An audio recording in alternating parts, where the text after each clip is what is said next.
All right, according to soon-to-be published data from U.S. Customs and Border Protection, more than 1.7 million illegal immigrants were detained at the southern border during the 2021 fiscal year that ended in September.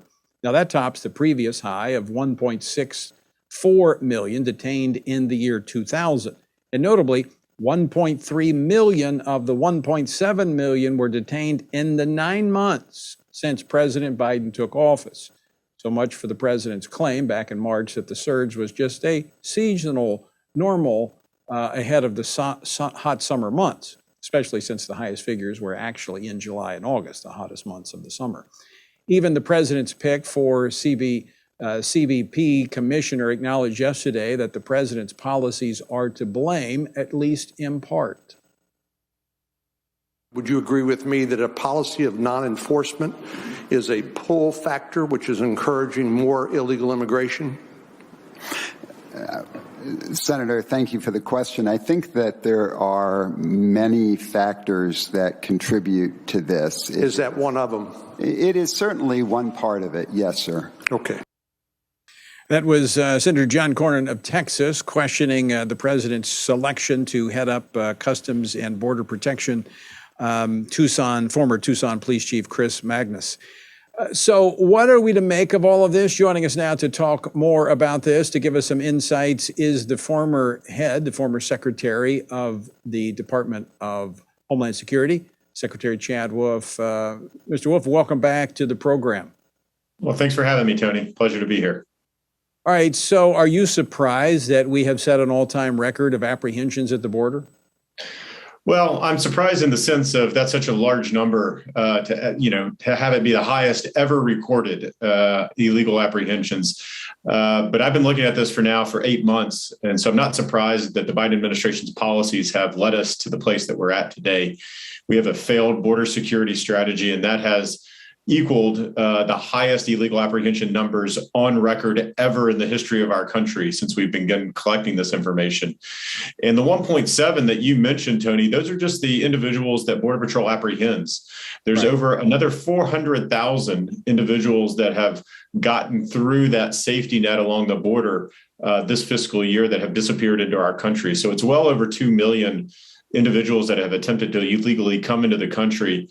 And, look, the policies of this Biden administration are directly to blame because of this. I think it's been very clear that we had a very secure border in 2019 and 2020. And on day one of this administration, they pulled down certain policies. And the result of that is what you see today. You see illegal apprehension numbers through the roof. You see catch and release back. You see planefuls of individuals being dropped off in the middle of night. And it goes on and on and on.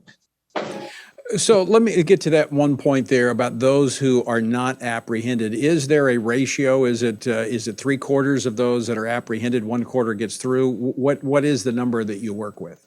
Well, Border Patrol actually has a very systemic way to look at that. So it's not just it's based on a number.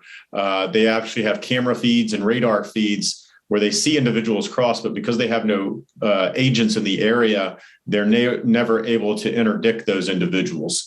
There's also prints in the sand. There's a variety of different ways that they calculate that got-away number each and every month.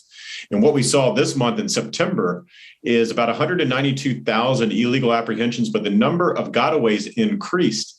And I think that's important because what that says is that the Border Patrol, they've been pulled off of the line. They've been pulled into Border Patrol facilities and other facilities to babysit the large numbers of folks such as the Haitians under a bridge.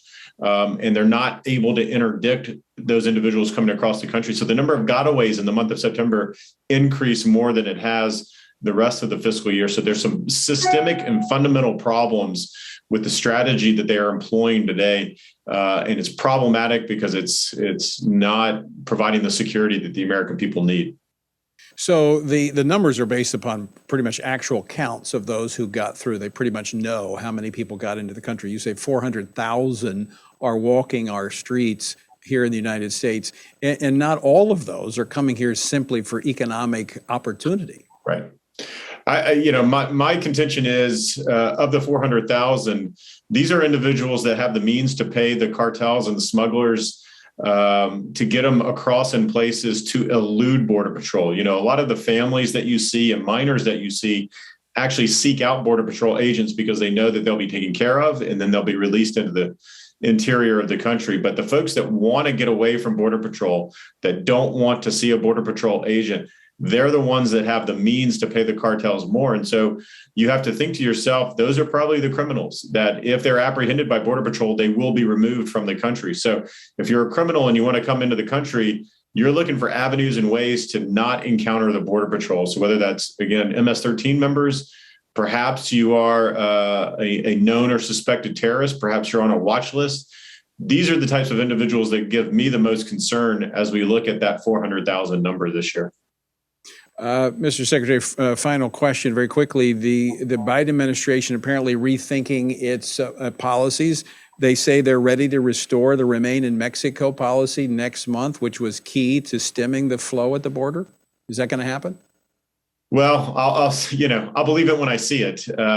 This administration has been very negative about that program. Obviously, they ended it really at the start of this administration. And even though the Supreme Court has told them that they need to re-implement it, they have actually filed more policy memorandum trying to kill the program so that it's in line with the Supreme Court ruling. So, on one hand, they talk about restarting it, and on the other hand, they continue to talk about killing it. But there's any number of ways that you can implement the Remain in Mexico program to have it be efficient and effective. And there's any number of ways that you can implement that program to have it be inefficient and ineffective. Right. And unfortunately, that's what I fear is going to happen. They're going to do it in such small numbers in small places along that border that it becomes irrelevant, and the cartels can push people around different areas and different sectors that they don't have the program up and running. So we'll see how they do at the end of the day, but as you can tell, I'm skeptical of them implementing that program. It did work when you were there, I can tell you that. Secretary, we got to go. Thanks for joining us. Folks, stick with us. We're back.